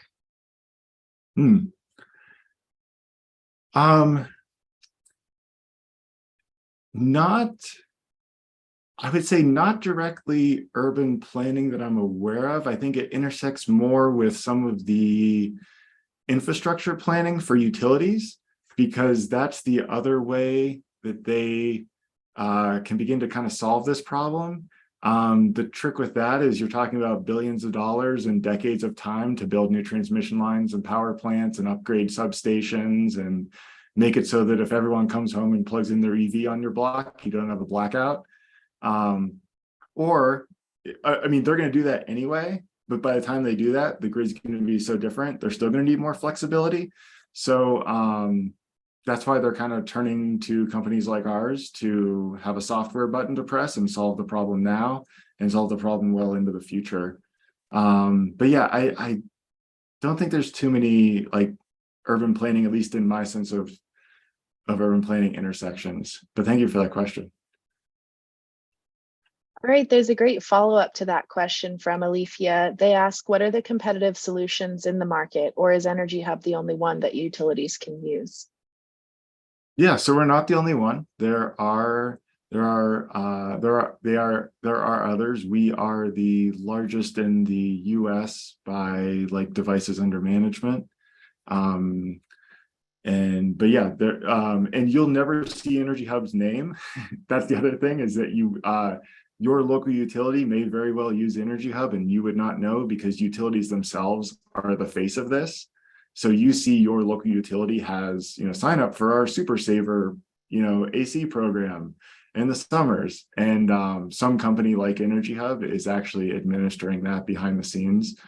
But yeah, there's a lot of great companies in this space that are doing similar things, and some of which are focused on particular areas like just EVs or just like commercial and industrial. Like I talked a lot about residential use cases. There's also doing the same thing of shifting load around for big factories and other sort of like commercial sites that are large consumers of power as well. And yeah, so like certain companies focus on those. All right, and it looks like we have time for at least one more question here. We've got several that are kind of overlapping, people asking about specific skill sets for different genres of the roles you have posted. But what would you say at Energy Hub is the most specific skills that are team-wide, that are things you're looking for to shine through in an application or an interview from someone? Yeah, I mean, I think there's, if you have any experience in the energy industry and are also solid in software engineering or data engineering fundamentals, that's always a big plus, because there is a ton of domain-specific knowledge, but it's not a prerequisite, right? We know that there's very, very few people out there who have a lot of energy-specific experience. And so honestly, I mean, I think we do a pretty good job of listing out some of the different technologies and stuff in each of these roles that talks to very specifics. I don't have enough time to list all the different things, but it's really, we're looking for, software engineering and data engineering who want to work on really interesting problems at a very large scale.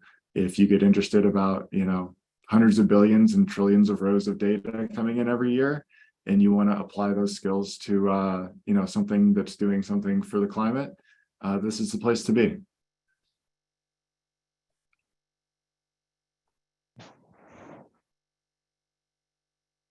All right. Well, thank you so much, Justin and Taylor and Jen, for being with us. And will appreciate seeing you if all of you can come, or one of you can come back for the networking portion. I know there are more questions we weren't able to get to, so you'll see some people visiting you over there if you're back for breakouts later. Great. Yeah, thank you so much. Yeah. All right, and we are just moving into our final company presentation of the job fair. Remember, our networking will start at the top of the hour after a quick survey that we'll put up to capture all your great feedback.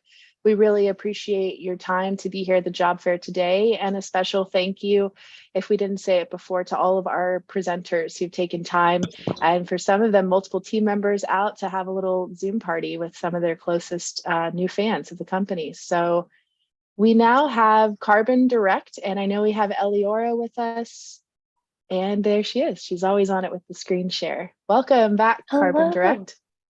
Thank you so much. Thanks for having us. I have a wonderful engineering manager here with me today who's going to be leading our discussion. I will hand it over to none other than the fantastic Jeff Biors. Thanks for having us.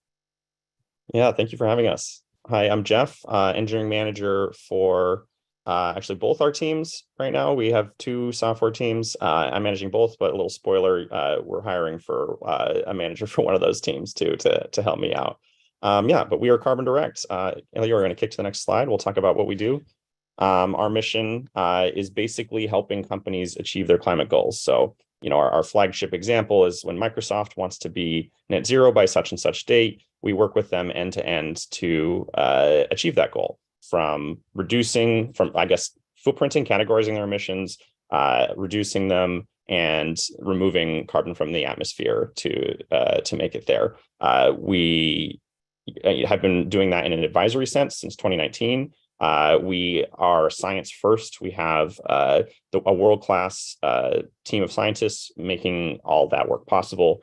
And now in this past year, we've been building out a tech platform to broaden access to those same services and work with companies at various scales to achieve. So it's not just deep Microsoft pockets that can achieve their climate goals.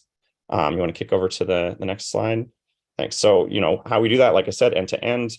We start off on the footprinting side, just taking in information about the company, how they operate, what they do, and then we again run that through our team of scientists and come back with a detailed breakdown of what all their emissions are, and break it down into like intensity and cost, and work with them to figure out where is going to be the most impactful ways to reduce your emissions. And let's do this over time. Let's get some immediate ones in first, and let's build plans for the harder ones over the next few years. And then we get to significant reductions, but you don't generally get to zero emissions. So we also work on the removal side. Of course, that space has had some problems. So again, being science first, we're out there vetting, finding the highest quality, what is actually delivering the carbon removal we want, building our own portfolios of those carbon removals to help clients purchase with confidence, knowing that they're actually having the climate impacts that they expect they're having. Again, that's working end to end on advisory, and on the tech team, we're basically mirroring that structure and building out products in each of those areas. Yeah, I'll kick it over to Eliora to talk about how our customers are, what they're saying. Thanks so much, Jeff. As Jeff had mentioned previously, we don't just work with the Microsofts and the Shopify customers. We work with customers of all scales, all different sizes, to help them in their carbon management journeys. Some quotes from our major customers, Microsoft and Shopify. And then we actually have a much deeper portfolio of clientele, and you can probably view a lot of them on our website as well, but just some highlights here. And then our team, like Jeff was saying, the primary substance of our team, I'd say, Jeff, keep me honest in this, we are about 75% scientists. So scientists from various backgrounds, various skill sets, various academic backgrounds as well. So as you could probably see, we have quite a deep rivalry here on screen. So some senior carbon scientists, our head of industrial carbonization, AJ Simon, and some science managers, just to give you a purview of the types of talent that we have here at Carbon Direct. And then of course, the infamous Dr. Julio Friedman, AKA the Carbon Wrangler, for those of y'all who know about him in the space. So here, life at Carbon Direct, we are global citizens with global impact. So we are remote. I believe we work across 9 different time zones. So definitely everybody sets their own boundaries. We're in 5 countries and counting right now. Remote, hybrid friendly, very big balance of in-person engagement opportunities. Our headquarters is in fact in the Seattle, Washington area. And then we have hubs across the US and counting in there. We truly believe that this carbon management problem needs to be solved with diversity. Diversity of thought, diversity of background, diversity of industry. We need everybody to come to the table to solve this problem. We do provide pretty comprehensive benefits. We are a Series A startup. We just raised our round of funding last August. But with that, we have a pretty intense benefits package. We do provide equity. We cover 100% of premiums from a healthcare standpoint. We do currently have 20 days of PTO, 11 paid holidays, and we did just add 2 floating holidays that you can take at any point in time during the year. 16 weeks of paid parental leave and more. If you navigate to our careers page on our website, you can actually get quite granular in all of this and view all of our benefits. And Jeff, I will hand it back over to you for some priority roles. Yeah, thank you. I'm about to take that 16 weeks of parental leave later this year.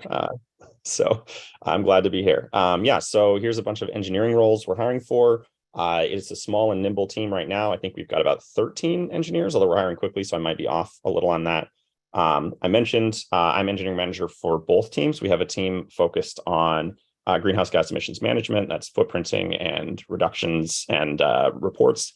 And then we have a team focused on removals and, pairing customers with different removal projects and going through the whole purchasing experience. This role is for that space. Although, if you're interested in more in the GHG emissions management side, please still do reach out and we could talk about what a good fit might look like.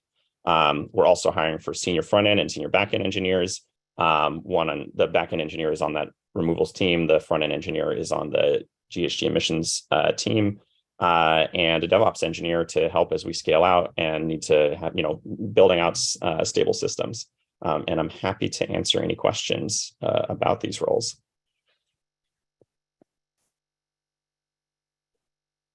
Great. I will Thank you stop so sharing. Go ahead. Yeah. Oh, thanks, Eliora.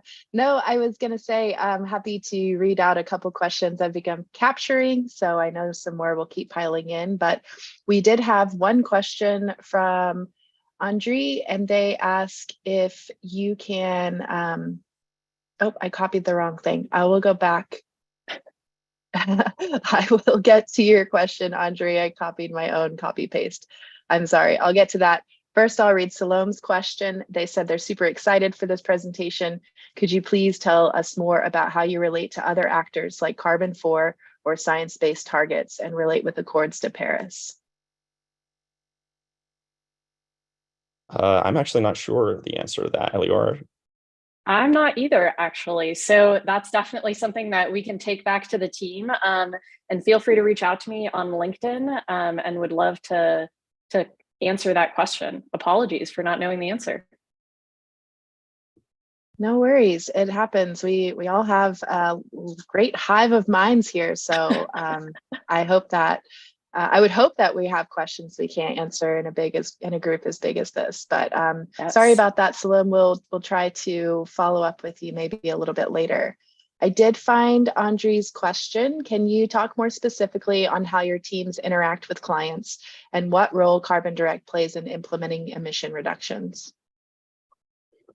Yeah, I mean, we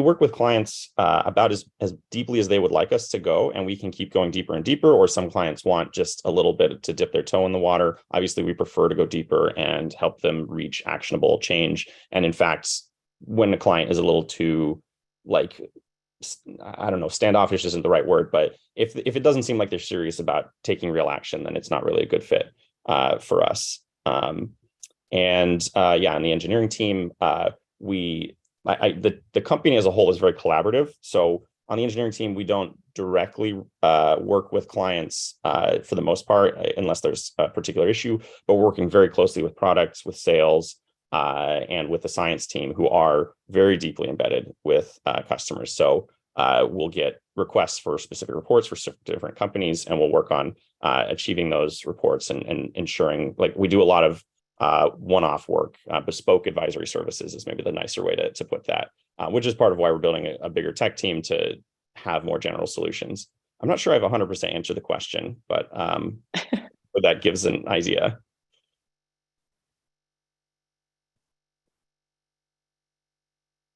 All right, the next question is from Wilder. They said that they saw that your sales role you just closed your sales role and are hiring a new VP of sales. Who would be best to introduce themselves to for future revenue roles at the company? Yeah, absolutely. I would love for you to reach out to me. I probably should introduce myself. I am the senior recruiter here at Carbon Direct. So all roles are filtered through me. So would love to reach out. If you want to reach out on LinkedIn or shoot me an email, I'll also be in the breakout session with Jeff. So would love to connect in there and chat with you about any other revenue roles that we might have available. All right. And it looks like, I apologize if you had it on your slide about the open roles. There were some people asking about any marketing or communications-based roles. Do you have any plans for that? And specifically, Jeff has asked if there's plans to hire a director of brand and communications. So there is a brand and creative director role available. So yes, when it comes to marketing, we have we've doubled in size. So we have about 5 people on our team right now. And then the creative and brand director role is there as well. And I see a lot of questions in the chat. Just for clarification, the engineering roles are not the only ones we have available. Highly encourage you to look at our careers page on our website. We just put those advantageously because Jeff so kindly was voluntold to be a part of this session. So wanted to have a focus on that, since that is a lot of the hiring that we're doing in Q1 of this year. Yeah, there's a couple product manager roles too, I know for sure. That's great. We love a good voluntelling. Thanks for He's for awesome. coming. I'm giving him a fuller time. yeah. No, it's great. We love to see it. It's always awesome to get multiple voices from a company when people can, because then you can ping pong and bounce off of each other as well. All right, so we're just closing in on the last couple of minutes here. I think that we had another question that I copied one from Dakshesh. They would like to know, for the client engagement manager position you're recruiting for, what's the background and skill set that you're looking for in a candidate? So that client engagement manager position is recently closed, but have no fear, it will be open hopefully within the next few months or so. We built out that team. We hired, I want to say, 2 altogether, but we do have plans to hopefully hire more in the very near future. So please be on the lookout for that. I know you had a lot of interest in that role. All right, and then there's some more folks wondering about locations for work or right to work. Do you hire remotely, and do you do so for outside the US into Europe at this time? Yes, we do. We hire remotely. We do have a hub, like I said, in Seattle as our headquarters, but we do have folks in Europe as well. So role dependent and team dependent, honestly. We have folks in the UK, in Canada, in the Netherlands, and in Spain right now, but definitely open to international hires for sure. All right, excellent. I know there were some more questions that were piling in here, so I apologize. We weren't able to get to everybody's questions, but you are going to be here in just a few moments when we start our networking officially. Is that right, Elior and Jeff? Yes, we will be. Okay. Okay, great. So yeah, at this time, we'd love to thank all of our employers for being here at the job fair today. You should see a quick poll go up on your screen, and we will be beginning networking in just a few short minutes. We'd love to get the responses coming in soon for this poll. If you can take some time and give us your feedback. Hiring managers who are still here on the line, you're also welcome to fill out this same poll. And thank you again for being part of the Terra.do virtual job fair today in special partnership with Climate Careers Week. We have a lot more information we're going to redundantly put in the chat if you couldn't catch up, or you left, or you accidentally exited Zoom and lost the chat. This was a great chat today. We're going to change up some formatting, I think, for future sessions and make sure that everyone can save that chat. If you were signed in through your phone or your web app, I believe that may be a little bit trickier or not existent to save that chat, but we're going to look around on the back end and try to adjust that for the future. And if you can save the chat and you're looking to make a buddy, there's so many great networking in the chat box. If you are looking for the saved chat to be sent to you, find a friend right now while this poll is going on, and I'm sure you can find a willing person to help you out there. So here in just a moment, we will be opening our breakout rooms. And again, this is the official end of the company presentations for the job fair. But just to remind everyone, not only do we have all of our hiring managers returning or here on the line ready to go to their breakout room, we also have some additional companies that are coming in to join us today for this special session for Climate Career Week for networking. So those companies are going to be representatives from Open Earth Foundation, Molten Industries, Hived, and Lithos Carbon, as well as Rockfix. So you'll see more companies than who presented in the lineup today. And we know it'll be hard to choose, but we leave networking and the breakouts running for a good 40 minutes or so. So spend your time and meet those who you'd like to meet. You're welcome to stay here in the main room if you have additional questions about anything. I just want to do this build up kind of slowly because it always happens to people. When I hit the breakout rooms, it's only going to flash it once, especially if you're on a phone. It will be very hard for you to find the breakout room after that. So just make sure if you're here for breakouts, make sure you're looking at your screen right now, because I'm going to open the rooms. If there's not a company representative in there right away, just give them a few minutes because they'll be coming online. And at this point, everybody should have an opportunity to see that breakout room flash up. You can choose any of them to go to. You can visit some of them, all of them, none of them if you have to go. We'd love to see you back at a future Terra event. We will close after the breakout rooms are done. So you don't have to come back to the main room, but if you want anything or need any help with anything, you can always pop back in here. I'll stay here. For those of you continuing on with Climate Career Week, the next event is starting right now. It's project management in climate. I tossed the link in the chat right there, as well as links to all the other events today as well. Sorry for that. No, that's awesome. That's perfect. Thanks, Ian. And I believe we do have one of my colleagues is going to be here today to host the learning breakout room. So hopefully Shitakshi can come on the line. If she's not already here, I might have missed her. But yeah, if you have any questions about Terra or you're having trouble getting to breakout rooms, unmute yourself, let me know. If not, this is the close of the event, unless you'd like to go network and talk to hiring managers more. Thank you so much for coming.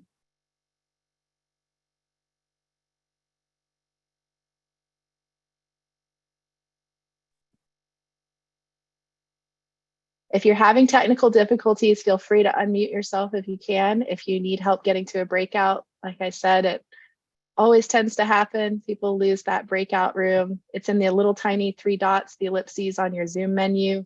There should be a nice little red dot next to it saying that you can go to a room. And as we discovered at yesterday's event, the button will jump around as everyone's adding into them. So sometimes it'll take a minute to filter in. And Zoom only allows us so many people entering at a certain time. I think it's like one person at a time. So okay. Be patient and you'll be able to click the button. I have a question. Did anyone mention project management in renewable or something? Did I hear anything like that? As far as positions that are available in project management, is that what you mean?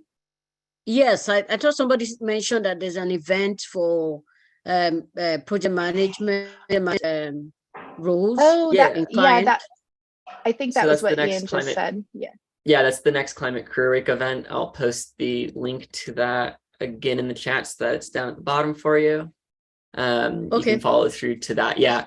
Thank you. And then I'll include the link for all the rest of the Climate Career Week events as well. Those are all the events that are happening today. And at the bottom, if you go to climatecareerweek.org, you can sign up for all the ones today. There's in-person meetups as well as events tomorrow as well. But yeah, there's specifically a climate management or project management in climate event starting right now.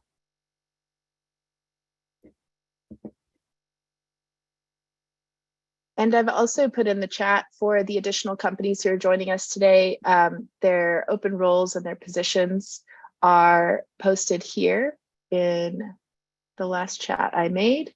And some of the employers have also relabeled themselves. So they're in their breakout room. We've got Gus from Rockfix, I know we have Johannes from Lithos Carbon. They're eager to talk to people. They're here for networking because they have open roles. They want to tell you about it. So head on over to any room, even if you're not sure what the company is all about just yet. And if you lost the breakout window, it's the 3 little dots on the bottom of your Zoom window that says more, and then you click big breakout rooms, and it'll give you the option as far as which ones to get into. And I saw some people not able to save the chat still. On the bottom of your chat window, there's another different 3 little dots. And if you click that, then it'll show you the option to save chat. So that exists in there.